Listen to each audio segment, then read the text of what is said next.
ಎಲ್ಲ ಮಾಧ್ಯಮ ಮಿತ್ರರಿಗೆ ಕರ್ನಾಟಕ ಪ್ರದೇಶ ಕಾಂಗ್ರೆಸ್ ಪಕ್ಷದ ಪರವಾಗಿ ಸ್ವಾಗತವನ್ನು ಕೋರ್ತಾ ಕೆಪಿಸಿಸಿ ನೂತನ ಸಾರಥಿಗಳು ನೂತನ ಅಧ್ಯಕ್ಷರು ಅಂತ ಶ್ರೀಯುತ BK ಹರಿಪ್ರಸಾದ್ ರವರಿಗೆ ನಾಳೆ ಅಧಿಕಾರ ಹಸ್ತಾಂತರ ಕಾರ್ಯಕ್ರಮವನ್ನು ಹಮ್ಮಿಕೊಂಡಿದ್ದೇವೆ. ಈ ಸಂಬಂಧ ಇವತ್ತು ಈ ಪತ್ರಿಕಾಗೋಷ್ಠಿಯನ್ನು ಕರೆದಿದ್ದೇವೆ. ನಮ್ಮ ಪಕ್ಷದ ಕಾರ್ಯಾಧ್ಯಕ್ಷರು ರಾಜ್ಯಸಭಾ ಸದಸ್ಯರಾದಂಥ ಶ್ರೀಯುತ GC ಚಂದ್ರಶೇಖರ್ ಅವರು ತಮ್ಮನ್ನು ಉದ್ದೇಶಿಸಿ ಈ ಪತ್ರಿಕಾಗೋಷ್ಠಿಯನ್ನು ಉದ್ದೇಶಿಸಿ ಮಾತಾಡ್ತಾರೆ. ಮತ್ತೊಬ್ಬ ನಮ್ಮ ಪಕ್ಷದ ಕಾರ್ಯಾಧ್ಯಕ್ಷರಾದಂಥ ಶ್ರೀಯುತ ಮಂಜುನಾಥ್ ಭಂಡಾರಿರವರು ಈ ಕಾರ್ಯಕ್ರಮದಲ್ಲಿದ್ದಾರೆ. ಅದೇ ರೀತಿ ಶ್ರೀಯುತ ಸಲೀಂ ಅಹಮದ್ ರವರು ಈ ಕಾರ್ಯಕ್ರಮದಲ್ಲಿದ್ದಾರೆ. ಶ್ರೀಯುತ ನಾರಾಯಣಸ್ವಾಮಿರವರು ಎಲ್ಲ ನಮ್ಮ ಪಕ್ಷದ ಮುಖಂಡರುಗಳು ಈ ಕಾರ್ಯಕ್ರಮದಲ್ಲಿದ್ದಾರೆ. ಎಲ್ಲರಿಗೂ ಸ್ವಾಗತವನ್ನು ಕೋರಿ ನಾಳಿನ ಕಾರ್ಯಕ್ರಮವನ್ನು ಉದ್ದೇಶಿಸಿ ಶ್ರೀಯುತ GC ಚಂದ್ರಶೇಖರ್ ಅವರು ತಮ್ಮ ಜೊತೆ ಮಾಹಿತಿಯನ್ನು ಹಂಚ್ಕೋತಾರೆ. ಥ್ಯಾಂಕ್ ಯು ರಮೇಶ್ ಬಾಬು ಅವರೇ.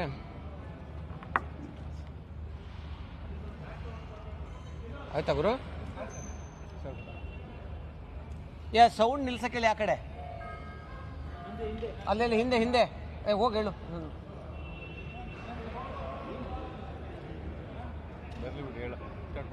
ಆಗ್ತಾ ಇದೆ.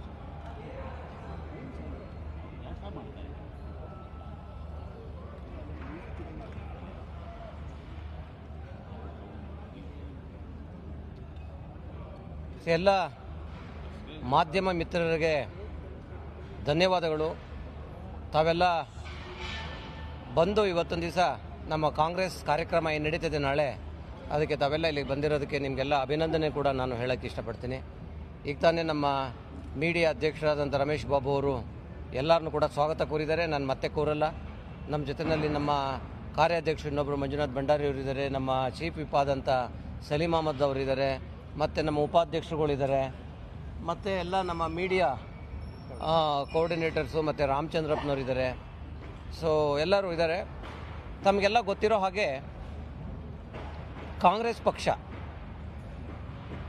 ಇವತ್ತೇನು ನಮ್ಮ ಕರ್ನಾಟಕ ಪ್ರದೇಶ ಕಾಂಗ್ರೆಸ್ ಕಮಿಟಿನಲ್ಲಿ ಸನ್ಮಾನ್ಯ DK ಶಿವಕುಮಾರ್ ಅವರು ಮುಖ್ಯಮಂತ್ರಿಗಳಾದ ನಂತರ ಸಿದ್ದರಾಮಯ್ಯನವರು ಮುಖ್ಯಮಂತ್ರಿ ಸ್ಥಾನವನ್ನು ಇವತ್ತು ದಿವಸ DK ಶಿವಕುಮಾರ್ ಅವ್ರಿಗೆ ಹಸ್ತಾಂತರ ಮಾಡಿದ್ಮೇಲೆ ಇಡೀ ದೇಶದಲ್ಲಿ ಒಂದು ತಲ್ಲಣ ಇತ್ತು. ಕರ್ನಾಟಕದಲ್ಲಿ ಪವರ್ ಶೇರಿಂಗು ಅಷ್ಟು ಈಸಿಯಾಗಿ ಆಗಲ್ಲ ಅಂತ. ಅದಕ್ಕೆ ವ್ಯತಿರಿಕ್ತವಾಗಿ ಯಾವುದೇ ಗೊಂದಲಗಳಿಲ್ದೇ ಇವತ್ತೇನು ಹೈಕಮಾಂಡ್ ತಗೊಂಡಂಥ ನಿರ್ಧಾರನ ಒಂದೇ ಒಂದು ಚೂರು ಕೂಡ ಯಾವುದೇ ರೀತಿಯಾದ ಒಂದು ಇದನ್ನು ತೋರಿಸ್ದೇ ತಾನು ತನ್ನ ವ್ಯಕ್ತಿತ್ವವನ್ನು ಸಿದ್ದರಾಮಯ್ಯನವರು ಹಿಂದಿನಿಂದ ಏನು ಕಾಪಾಡ್ಕೊಂಡು ಬಂದಿದ್ದರು ಆ ವ್ಯಕ್ತಿತ್ವವನ್ನು ಇನ್ನೂ ಹೆಚ್ಚಿನ ರೀತಿಯಲ್ಲಿ ಬಿಂಬಿಸೋ ರೀತಿಯಲ್ಲಿ ತನ್ನ ಅಧಿಕಾರನ ತ್ಯಾಗ ಮಾಡಿ ಅದನ್ನು DK ಶಿವಕುಮಾರ್ ಅವರಿಗೆ ಕೊಟ್ಟಂಥದ್ದು ಇಡೀ ರಾಷ್ಟ್ರಕ್ಕೆ ಒಂದು ಕಾಂಗ್ರೆಸ್ ಪಕ್ಷ ಕರ್ನಾಟಕದಿಂದ ಒಂದು ದೊಡ್ಡ ಮೆಸೇಜ್ನ ಕಳಿಸ್ತಿದ್ದು ತಮಗೆಲ್ಲ ಗೊತ್ತಿದೆ. ತದನಂತರ DK ಶಿವಕುಮಾರ್ ಅವರು ಈ ರಾಜ್ಯದ ಮುಖ್ಯಮಂತ್ರಿಗಳಾದಮೇಲೆ ಕರ್ನಾಟಕ ಪ್ರದೇಶ ಕಾಂಗ್ರೆಸ್ ಕಮಿಟಿ ಅಧ್ಯಕ್ಷರು ಆಗಿದ್ದರೂ ಕೂಡ ಸುಮಾರು 6 ವರ್ಷಗಳ ಕಾಲ ಸತತವಾಗಿ ತಾನು ಅಧ್ಯಕ್ಷನಾಗಿ ಪಕ್ಷನ ಮುನ್ನಡೆಸೋ ರೀತಿಯಲ್ಲಿ ಸರ್ಕಾರನ ಸಿದ್ದರಾಮಯ್ಯನವರು ಮತ್ತು ಅವರ ನೇತೃತ್ವದಲ್ಲಿ ಒಂದು ಸರ್ಕಾರನ 23ರಲ್ಲಿ ತರುವುದರ ಮೂಲಕ ಕರ್ನಾಟಕದಲ್ಲಿ ಕಾಂಗ್ರೆಸ್ ಸರ್ಕಾರ 23ರಿಂದ ಸತತವಾಗಿ 3 ವರ್ಷ ಎಲ್ಲ ರೀತಿಯ ಗ್ಯಾರಂಟಿಗಳನ್ನ ಕೊಟ್ಟು ಪ್ರಪ್ರಥಮವಾಗಿ ಇಡೀ ರಾಷ್ಟ್ರದಲ್ಲಿ ಕರ್ನಾಟಕದ ಗ್ಯಾರಂಟಿಗಳು ಇಡೀ ರಾಷ್ಟ್ರದಲ್ಲಿ ಒಂದು ಪ್ರಖ್ಯಾತಿಗೆ ಬಂದವು. ಯಾವ ಸರ್ಕಾರಗಳು BJPನವರು ದೂರ್ತಾ ಇದ್ರೋ ಗ್ಯಾರಂಟಿಗಳು ಕೊಡೋದು ಸರಿ ಇಲ್ಲ, ದಿವಾಳಿ ಆಗುತ್ತದೆ, ಆರ್ಥಿಕ ದಿವಾಳಿ ಆಗುತ್ತೆ ಅಂತ ಹೇಳ್ತಾ ಇದ್ರೋ ಅವರೂ ಕೂಡ ಚುನಾವಣೆ ಸಂದರ್ಭಗಳಲ್ಲಿ ಗ್ಯಾರಂಟಿಗಳನ್ನ ಘೋಷಣೆ ಮಾಡೋದ್ರ ಮುಖಾಂತರ ಕರ್ನಾಟಕ ಸರ್ಕಾರ ತೆಗೆದುಕೊಂಡಂಥ ದಿಟ್ಟ ನಿರ್ಧಾರವನ್ನು ಕೂಡ ಅವರು ಪಾಲಿಸುವಂಥ ಪರಿಸ್ಥಿತಿಗೆ ಬರುವಂಥ ಒಂದು ನಿರ್ಮಾಣ ಆಯಿತು. ಯಾವಾಗಲೂ ಅಷ್ಟೇ ಯಾವುದೇ ಒಂದು ಪ್ರಬಲವಾದ ಜನಪ್ರಿಯವಾದಂಥ ಒಂದು ನಿರ್ಧಾರಗಳನ್ನ ತಗೊಂಡಂಥ ಸಂದರ್ಭದಲ್ಲಿ ಟೀಕೆ ಟಿಪ್ಪಣಿಗಳು ಬರೋದು ಸಹಜ. ಅದೇ ಟೀಕೆ ಟಿಪ್ಪಣಿಗಳು ಯಾವಾಗ ಅದು ಮಾಯ ಆಗ್ತವೆ ಅಂತ ಅಂದರೆ ಅದು ಜನರ ಮನ್ನಣೆ ಸಿಕ್ಕಂಥ ಸಂದರ್ಭದಲ್ಲಿ ಅದು ಮಾಯ ಆಗುತ್ತೆ. ಈ ಗ್ಯಾರಂಟಿಗಳಿಗೆ ಜನಮನ್ನಣೆ ಸಿಕ್ಕಿ ನಮ್ಮ ಸರ್ಕಾರ ಬಂದಂಥ ಎಲ್ಲ ಬೈ ಎಲೆಕ್ಷನ್ಸ್ನೂ ಕೂಡ ನಾವು ಗೆದ್ಕೊಂಡು ಬಂದ್ವಿ. ಯಾವ ಎಲೆಕ್ಷನ್ನೂ ಕೂಡ ನಾವು ಸೋತಿಲ್ಲ. ನಮ್ಮ ಇಬ್ಬರ ನಾಯಕರ ನಾಯಕತ್ವದಲ್ಲಿ ಒಂದು ಒಳ್ಳೆ ಕಾಂಬಿನೇಷನ್ ಇತ್ತು. ಅದೇ ರೀತಿಯಲ್ಲಿ ಇವಾಗ ಏನು ಇವತ್ತೊಂದು ದಿವಸ ಹರಿಪ್ರಸಾದ್ ಅವರು ನಮ್ಮ ಪಕ್ಷದ ಭಾಳ ಹಿರಿಯ ಒಬ್ಬ ನಾಯಕರು. ಸುಮಾರು 18 ರಾಜ್ಯಗಳಲ್ಲಿ ಉಸ್ತುವಾರಿಯಾಗಿ ತನ್ನ ಛಾಪನ್ನು ತೋರಿಸಿದಂಥ ಭಾಳ ದೊಡ್ಡ ವ್ಯಕ್ತಿ. ಅದ್ರ ಜೊತೆಗೆ ಆರ್ಗನೈಸೇಷನಲ್ಲಿ ಮುಂಚೆಯಿಂದನೂ ಕೂಡ ಆರ್ಗನೈಸೇಷನಲ್ಲಿ ಬೆಳೆದಂಥ ಒಂದು ವ್ಯಕ್ತಿ. ಈಗ ಹೇಗೆ ಡಿ ಕೆ ಶಿವಕುಮಾರ್ ಒಬ್ಬ ಕಾರ್ಯಕರ್ತನಾಗಿ NSUಯಿಂದ ಬಂದು ಇವತ್ತು ಮುಖ್ಯಮಂತ್ರಿ ಚುಕ್ಕಾಣಿ ಹಿಡಿದಿದ್ದಾರೋ, ಅದೇ ರೀತಿಯಲ್ಲಿ ಒಬ್ಬ NSU ಕಾರ್ಯಕರ್ತನಾಗಿ ಗುರುತಿಸ್ಕೊಂಡು ತದನಂತರ ಈ 4 ಬಾರಿ ರಾಜ್ಯಸಭಾ ಮೆಂಬರ್ ಆಗಿ 2 ಬಾರಿ MLC ಆಗಿ ಇವತ್ತೊಂದು ದಿವಸ ಒಂದು ಅಗಾಧವಾದಂಥ ಒಂದು ಎಕ್ಸ್ಪೀರಿಯನ್ಸು ಅನುಭವವನ್ನು ಹೊಂದಿರುವಂಥ ಒಬ್ಬ ಮುತ್ಸದಿ ನಾಯಕನನ್ನು ಇವತ್ತು AICCನವರು ಇವತ್ತು ನಮ್ಮ ಪಕ್ಷದ ಚುಕ್ಕಾಣಿ ಹಿಡಿಯುವಂಥ ಜವಾಬ್ದಾರಿನ ಇವತ್ತು ಕೊಟ್ಟಿರೋದು ತಮಗೆಲ್ಲ ಗೊತ್ತಿದೆ. ಇದರ ಪ್ರಯುಕ್ತ ನಾಳೆ 21 ಒಂದು ಅಧಿಕಾರ ಹಸ್ತಾಂತರ ಅಂದರೆ ಜವಾಬ್ದಾರಿ ಹಸ್ತಾಂತರ. ನಾನು ಅಧಿಕಾರ ಅಂತ ಹೇಳಲ್ಲ, ಯಾಕೆ ಅಂತಂದರೆ ಇದು ಅಧಿಕಾರ ಅಲ್ಲ, ಇದು ಜವಾಬ್ದಾರಿ. ಇವನ್ ನಿಮಗೆಲ್ಲ ಗೊತ್ತಿದೆ, ಮುಖ್ಯಮಂತ್ರಿಗಳು ಒಂದು ದೊಡ್ಡ ಪ್ರಮಾಣದಲ್ಲಿ ಪ್ರಮಾಣ ವಚನ ಸ್ವೀಕಾರ ಮಾಡಬೇಕು ಅಂತ ಇತ್ತು. ಅಂಥ ಸಂದರ್ಭದಲ್ಲಿ ಪಕ್ಷ ಒಂದು ನಿರ್ಧಾರ ತಗೊಳ್ಳುತ್ತೆ, ಅದು ಸಾರ್ವಜನಿಕರಿಗೆ ಅನಾನುಕೂಲ ಆಗುತ್ತೆ. ಅದರಿಂದ ವಿಧಾನಸೌಧದ ಮೆಟ್ಲುಗಳ ಮುಂದೆ ತಗೊಳ್ಳೋವಂಥದ್ದು ಬೇಡ, ನೀವು ತುಂಬ ಸಿಂಪಲ್ಲಾಗಿ ತಗೋಬೇಕು ಅನ್ನೋ ಇದನ್ನು ಆದೇಶನ ಅವತ್ತೊಂದು ದಿವಸ ಪಕ್ಷ ಅವರಿಗೆ ಕೊಡುತ್ತೆ. ಅದನ್ನು ಅವರು ಒಪ್ಕೊಂಡು ರಾಜಭವನದಲ್ಲಿ ಸಿಂಪಲ್ಲಾಗಿ ತಗೊಳ್ಳೋದ್ರ ಮುಖಾಂತರ ನಿಮ್ಮ ಮಾಧ್ಯಮದವರ ಮತ್ತು ರಾಜ್ಯದ ಜನಸಾಮಾನ್ಯರ ಎಲ್ಲರ ಒಲವನ್ನು ಗೆಲ್ಲೋದಕ್ಕೆ ಸಾಧ್ಯ ಆಯಿತು. ಡಿ ಕೆ ಶಿವಕುಮಾರ್ ಅಂತ ಒಂದು ಮಾಸ್ ಲೀಡರು ಇಷ್ಟು ಸಿಂಪಲ್ಲಾಗಿ ಪ್ರಮಾಣ ವಚನ ಸ್ವೀಕಾರ ಮಾಡಿದ್ದು ಒಂದು ಶ್ಲಾಘನೀಯ ಅಂತ ತುಂಬ ಟ್ವಿಟ್ಟರಿಂದ ಹಿಡಿದು ಮೀಡಿಯಾದಲ್ಲಿ ಕೂಡ ನೀವು ಹೇಳಿದ್ರಿ. ಅದೇ ರೀತಿಯಲ್ಲಿ ನಾವು ಮುಂದುವರಿಬೇಕು ಅನ್ನೋ ಕಾರಣಕ್ಕೆ ನಾವು ಭಾನುವಾರನ ಆಯ್ಕೆ ಮಾಡ್ಕೊಂಡಿದ್ದೀವಿ ಇವಾಗ. ಏಕೆಂತಂದರೆ ಭಾನುವಾರ ದಿವಸ ಟ್ರಾಫಿಕ್ ಜಾಸ್ತಿ ಇರೋದಿಲ್ಲ ಮತ್ತು ಜನಸಾಮಾನ್ಯರು ಆಫೀಸ್ಗೆ ಹೋಗೋದಿರೋದಿಲ್ಲ, ಅವ್ರು ಯಾರಿಗೂ ಸಮಸ್ಯೆ ಆಗಬಾರ್ದು ಅನ್ನೋ ಕಾರಣಕ್ಕೆ 21 ಭಾನುವಾರನ ಆಯ್ಕೆ ಮಾಡ್ಕೊಂಡಿದ್ದೀವಿ. ಅದ್ರ ಜೊತೆಗೆ ನಾಳೆ ನೀಟ್ ಎಕ್ಸಾಮ್ಸ್ ಇದೆ. ಆ ನೀಟ್ ಎಕ್ಸಾಮ್ಸ್ಗೆ ತೊಂದರೆ ಆಗಬಾರ್ದು ಅನ್ನೋ ಕಾರಣಕ್ಕೆ ನಾವು ಸತತವಾಗಿ 3 ದಿನಗಳಿಂದ, ಏಕೆಂತಂದರೆ ಈ ಕಾರ್ಯಕ್ರಮನ ಮಾಡ್ತಾ ಇರೋದು ಕಾಂಗ್ರೆಸ್ ಪಕ್ಷದ ಕಾರ್ಯಕರ್ತರು, ಇದನ್ನು ಹರಿಪ್ರಸಾದ್ ಅವರಾಗಲಿ ಅಥವಾ ಡಿ ಕೆ ಶಿವಕುಮಾರ್ ಅವರಾಗಲಿ ಮಾಡ್ತಾ ಇಲ್ಲ. ಸೊ ಅದರಿಂದ ಇದನ್ನು ನಾವು ಕಾರ್ಯಕರ್ತರು ಇವಾಗ ಇವರು ಅಂದರು, ಯಾರು ಹರಿಪ್ರಸಾದ್ ಅವರು ನಮ್ಗೆ ಹೇಳಿದ್ರು, ಪಕ್ಷದ ಇದರಲ್ಲಿ ಚರ್ಚೆಗೆ ಬಂದಂಥ ಸಂದರ್ಭದಲ್ಲಿ ಇವತ್ತು ಡಿ ಕೆ ಶಿವಕುಮಾರ್ ಅವರು ಭಾಳ ಸಿಂಪಲ್ಲಾಗಿ ಪ್ರಮಾಣ ವಚನ ಸ್ವೀಕಾರ ಮಾಡಿದ್ದಾರೆ, ನಾನು ಕೂಡ ಭಾಳ ಸಿಂಪಲ್ಲಾಗಿ ಪ್ರಮಾಣ ವಚನ ಸ್ವೀಕರಿಸ್ತೀನಿ, ಭಾರತ್ ಜೋಡೋ ಭವನದಲ್ಲಿ ತಗೋತೀನಿ ಅಂತ ಬಿ ಕೆ ಹರಿಪ್ರಸಾದ್ ಅವರು ಹೇಳಿದ್ರು. ಆದರೆ ಪಕ್ಷ ಒಂದು ನಿರ್ಧಾರ ತಗೋತು, ಏನಂತ ಅಂದರೆ ಅದು ಸಾರ್ವಜನಿಕ, ಅಂದರೆ ಸರ್ಕಾರ ಅಂತ ಅಂದರೆ ಜನಗಳನ್ನ ಪ್ರತಿನಿಧಿಸುವಂಥ, ಸಾರ್ವಜನಿಕರನ್ನ ಪ್ರತಿನಿಧಿಸುವಂಥ ಒಂದು ಆರ್ಗನೈಸೇಷನ್ನು ಸರ್ಕಾರ. ಆ ಕಾರಣಕ್ಕೆ ಅದು ಸಾರ್ವಜನಿಕರಿಗೆ ಮನ್ನಣೆ ಸಿಗಬೇಕು ಅನ್ನೋ ಕಾರಣಕ್ಕೆ ಅದನ್ನು ಸಿಂಪಲ್ಲಾಗಿ ತಗೊಂಡ್ರು. ಆದರೆ ಇದು ಕಾರ್ಯಕರ್ತರ ಹಬ್ಬವಾಗಬೇಕು, ಇದು ಕಾರ್ಯಕರ್ತರೇ ಮಾಡುವಂಥ ಕಾರ್ಯಕ್ರಮ ಆಗಿರೋದ್ರಿಂದ ಇದು ಹರಿಪ್ರಸಾದ್ ಅವರಾಗಲಿ ಅಥವಾ ಡಿ ಕೆ ಶಿವಕುಮಾರ್ ಅವರಾಗಲಿ ಮಾಡ್ತಾ ಇರೋದಲ್ಲ, ಇದನ್ನು ಕಾರ್ಯಕರ್ತರು ಮಾಡ್ತಾ ಇರೋದ್ರಿಂದ ಇದು ದೊಡ್ಡ ಪ್ರಮಾಣದಲ್ಲಿ ಮಾಡಬೇಕು ಅನ್ನೋ ಕಾರಣಕ್ಕೆ ನಾವು ಎಲ್ಲ ಸೇರಿ, ಇಲ್ಲಿ ಯಾರು ಚಿಕ್ಕವರು ದೊಡ್ಡವರು ಅನ್ನೋ ಪ್ರಶ್ನೆ ಇಲ್ಲ, ಇಡೀ ಕರ್ನಾಟಕದ ಕಾರ್ಯಕರ್ತರುಗಳು ಇವತ್ತು ಸೇರಿ ಬ್ಲಾಕ್ ಪ್ರೆಸಿಡೆಂಟು, ವಾರ್ಡ್ ಪ್ರೆಸಿಡೆಂಟ್ಗಳಿಂದ ಹಿಡಿದು ಜಿಲ್ಲಾಧ್ಯಕ್ಷರುಗಳಿಂದ ಹಿಡಿದು ಕಾರ್ಯಾಧ್ಯಕ್ಷರುಗಳಿಂದ ಹಿಡಿದು MLAಗಳು, ಮಂತ್ರಿಗಳು ಎಲ್ಲರೂ ಸೇರಿ ಈ ಕಾರ್ಯಕ್ರಮನ ನಾವು ರೂಪಿಸ್ತಾ ಇದ್ದೀವಿ. ಇದನ್ನು ಭಾಳ ದೊಡ್ಡ ಪ್ರಮಾಣದಲ್ಲಿ ಈ ಕಾರ್ಯಕ್ರಮನ ನಾವು ಮಾಡ್ತಾ ಇದ್ದೀವಿ. ಸುಮಾರು 1 ಲಕ್ಷಕ್ಕಿಂತ ಜಾಸ್ತಿ ಜನ ಈ ಕಾರ್ಯಕ್ರಮಕ್ಕೆ ಭಾಗವಹಿಸ್ತಾ ಇದ್ದಾರೆ. ಇದ್ರ ರೀತಿಯಲ್ಲಿ ಇದು ಯಾವುದೇ ರೀತಿಯಲ್ಲಿ ಸಮಸ್ಯೆ ಆಗಬಾರ್ದು ಅನ್ನೋ ಕಾರಣಕ್ಕೆ ನಾವು 3 ದಿವಸದಿಂದ ಪೊಲೀಸ್ನವ್ರ ಜೊತೆ ಕುತ್ಕೊಂಡು ನಾವು ರೂಟ್ ಮ್ಯಾಪಿಂಗ್ ಮಾಡಿದ್ದೀವಿ. ಅದೆಲ್ಲಿದೆ ಅದು ಬಾಬಾ, ರೂಟ್ ಮ್ಯಾಪಿಂಗ್ ಮಾಡಿರೋದು ಡ್ರಾಯಿಂಗು. ಸೊ ಅದನ್ನು ಮಾಡಿ ನಾವೀಗಾಗಲೇ ಇಂಟಿಮೇಷನ್ನ ನಾವು ಎಲ್ಲೆಲ್ಲಿಂದ ಜನ ಬರ್ತಾ ಇದ್ದಾರೆ ಅವ್ರಿಗೆಲ್ಲರಿಗೂ ನಾವು ಕಳಿಸಿದ್ದೀವಿ. ಏನಂತ, ಯಾರು ಯಾವ ಗೇಟಲ್ಲಿ ಬರಬೇಕು. ಸುಮಾರು ನಾವಿಲ್ಲಿ 1200 ಬಸ್ಗೆ ನಾವು ಪಾರ್ಕಿಂಗಿಗೆ ವ್ಯವಸ್ಥೆ ಮಾಡ್ಕೊಂಡಿದ್ದೀವಿ. 1200 ಬಸ್ಗೆ ಪಾರ್ಕಿಂಗ್ ವ್ಯವಸ್ಥೆ ಮಾಡ್ಕೊಂಡಿದ್ದೀವಿ. ಆ ಪಾರ್ಕಿಂಗ್ ಮಾಡ್ಕೊಂಡಿರೋಂಥ ವ್ಯವಸ್ಥೆಗಳಲ್ಲಿ ಯಾರ್ಯಾರು ಎಲ್ಲೆಲ್ಲಿ ಬರಬೇಕು ಅಂತ ಅಂದ್ಬಿಟ್ಟು ನಾವು ಒಂದು ರೂಟ್ ಮ್ಯಾಪ್ ಮಾಡಿದ್ದೀವಿ. This is A route map. ಅವ್ರಿಗೆ ಹೇಳ್ತಾ ಇದ್ದೀವಿ ನಾವು ಎಲ್ಲೆಲ್ಲಿ ನೀವು ಯಾವ್ಯಾವ ಇದರಲ್ಲಿ ಬರಬೇಕು ಅಂತ ಪ್ರತಿಯೊಬ್ಬರಿಗೂ, ಜಿಲ್ಲಾಧ್ಯಕ್ಷರುಗಳಿಗೆ ಮತ್ತು ಬ್ಲಾಕ್ ಅಧ್ಯಕ್ಷರುಗಳಿಗೆ ಮತ್ತು MLAಗಳಿಗೆ ಅವರೆಲ್ಲರಿಗೂ ಕೂಡ ನಾವು ಈ ರೂಟ್ ಮ್ಯಾಪನ್ನು ಕೊಡೋದ್ರ ಮುಖಾಂತರ ಎಲ್ಲೂ ಗಜಿಬಿಜಿ ಆಗ್ದಂಗೆ ನಾವು ಮಾಡಿದ್ದೀವಿ. ಇದರಲ್ಲಿ ಸುಮಾರು ಊಟದ್ದನ್ನು ಕೂಡ ನಾವು 70 ಕೌಂಟರ್ಗಳು ಮಾಡಿದ್ದೀವಿ, 70 ಕೌಂಟರ್ಸ್ ಮಾಡಿದ್ದೀವಿ ಫುಡ್ಗೆ.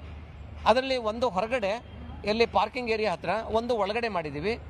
ಬೆಳಗ್ಗೆ 8 ಗಂಟೆಯಿಂದನೇ ಬ್ರೇಕ್ಫಾಸ್ಟ್ ಸ್ಟಾರ್ಟ್ ಆಗುತ್ತೆ, 3 ಗಂಟೆ ತನಕ ಊಟ ಮಾಡ್ತಾ ಇರ್ಬೋದು ಅವರು. ಯಾಕೆಂತಂದರೆ ಅದು ತುಂಬ ಗೊಂದಲ ಆಗಬಾರ್ದು ಅನ್ನೋ ಕಾರಣಕ್ಕೆ ಬೇಗ ಬರ್ತಾರೆ.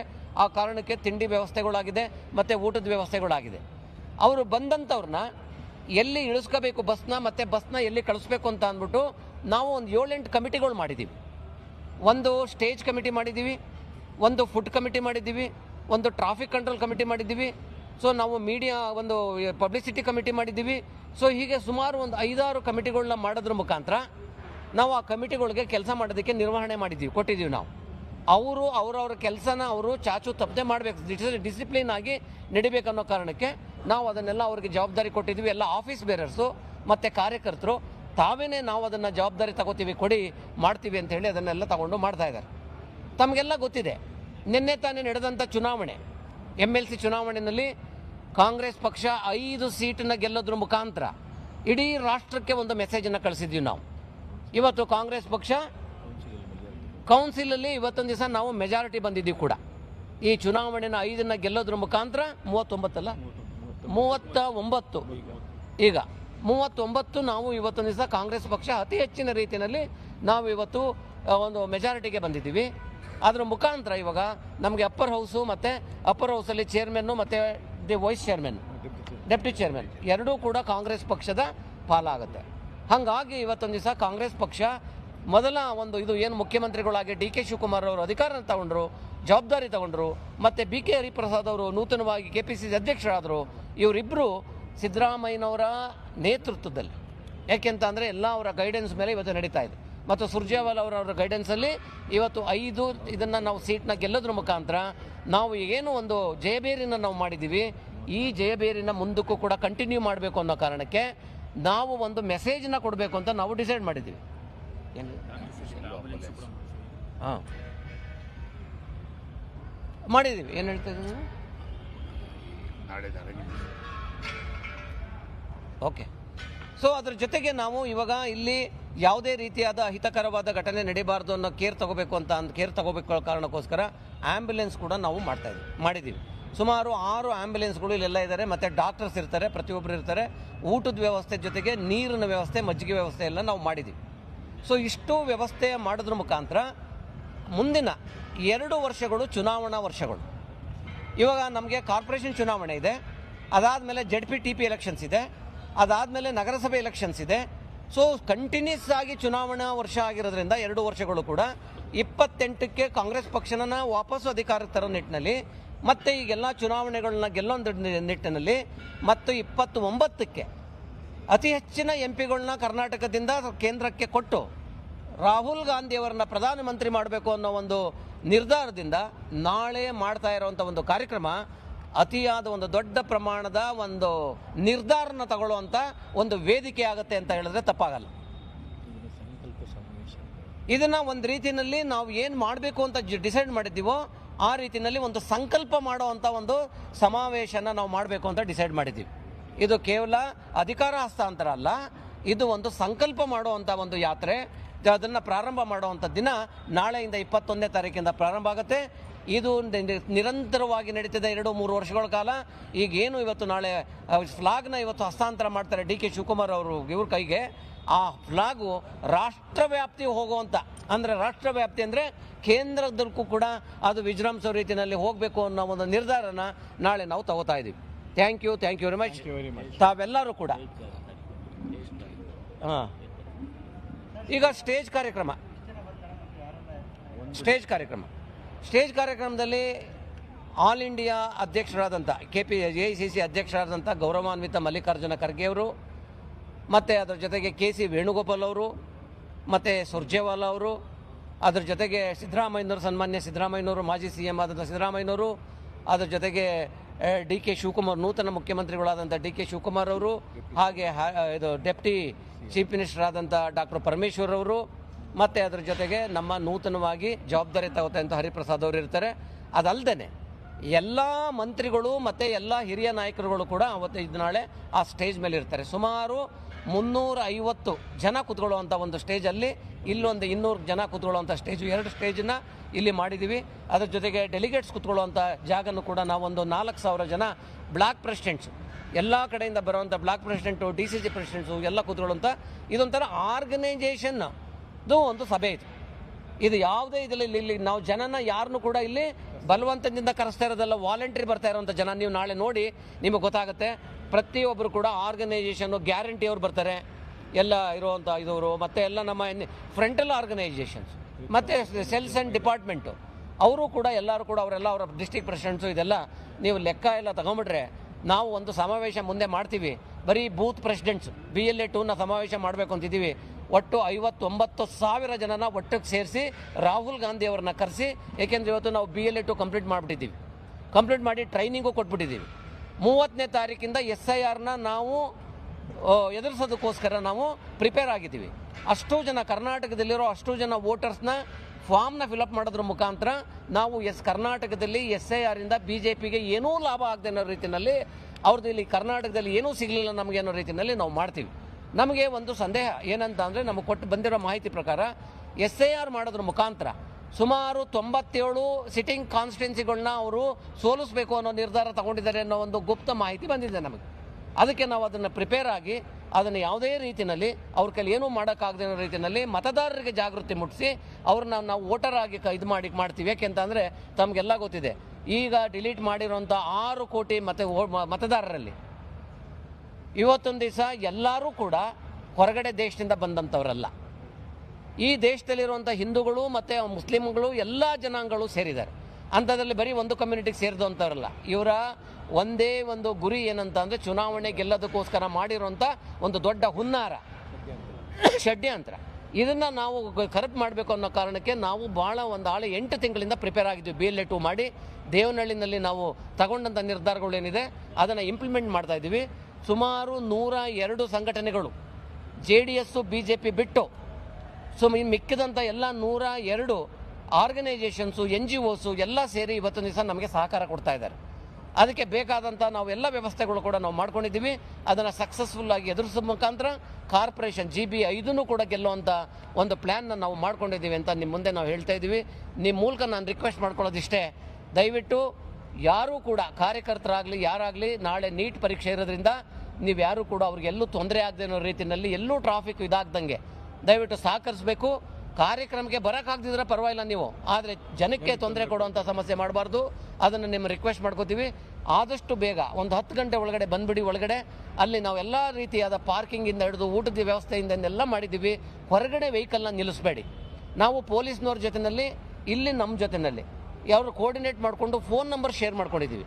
ಎಲ್ಲೇ ಟ್ರಾಫಿಕ್ಕು ಕಂಟ್ರೋಲ್ ಇದಾದ್ರೂ ಕೂಡ ಬಸ್ಗಳು ನಮ್ಮವು ಏನಾದರೂ ಅಲ್ಲಿ ತಡೆದಿದ್ರೆ ನಾವು ಕೊಡೋವಂಥ ನಂಬರ್ಗಳಿಗೆ ಮಾಹಿತಿ ಕೊಟ್ಟರೆ ನಾವು ಇಮ್ಮಿಡಿಯೇಟಾಗಿ ಅದನ್ನು ವಿತಿನ್ ನೋ ಮೂಮೆಂಟ್ ಅದನ್ನು ಕ್ಲಿಯರ್ ಮಾಡಿಸ್ತೀವಿ. ನಾವು ಆ ವ್ಯವಸ್ಥೆನೂ ಕೂಡ ಮಾಡಿಕೊಂಡು ಅದನ್ನು ಭಾಳ ಚೆನ್ನಾಗಿ ಮಾನಿಟರ್ ಮಾಡಿದ್ದೀವಿ. ನಾವು ಸುಮಾರು 50 ಜನ ಅದಕ್ಕೋಸ್ಕರ ಬಿಟ್ಟಿದ್ದೀವಿ ಟ್ರಾಫಿಕ್ ಕಂಟ್ರೋಲ್ಗೆ. ಬೆಂಗಳೂರಲ್ಲಿ ಎಲ್ಲೇ ನಮ್ಮ ವೆಹಿಕಲ್ಸ್ ಬಂದ್ರೂ ಕೂಡ ಎಲ್ಲೂ ಸ್ಟಕ್ ಆಗದ ರೀತಿಯಲ್ಲಿ ಅವ್ರನ್ನ ಇಲ್ಲ ಒಳಗಡೆ ಕರ್ಕೊಳ್ಳೋದು ಇಲ್ಲ ವಾಪಸ್ ಕಳಿಸೋ ರೀತಿಯಲ್ಲಿ ಟ್ರಾಫಿಕ್ನ ನಾವು ಯಾವುದೇ ರೀತಿಯಲ್ಲಿ ಸಮಸ್ಯೆ ಕೊಡದೇ ರೀತಿಯಲ್ಲಿ ಮಾಡೋದಕ್ಕೆ ನಾವು ಡಿಸೈಡ್ ಮಾಡಿದ್ದೀವಿ. Thank you.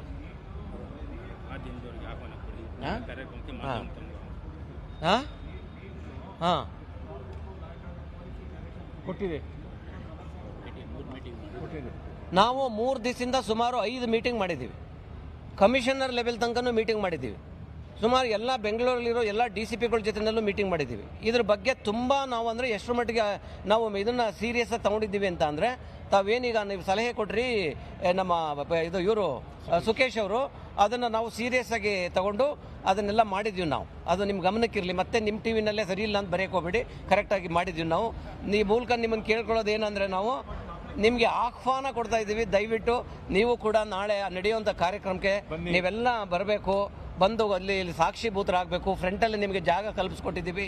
ನಿಮ್ಮನ್ನೆಲ್ಲ ಚೆನ್ನಾಗಿ ನಾವು ಯಾವುದೇ ರೀತಿ ಸಮಸ್ಯೆ ಆಗ್ದಂಗೆ ನಾವು ನೋಡ್ಕೋತೀವಿ ಅಂತ ಭರವಸೆ ಕೊಡ್ತೀವಿ.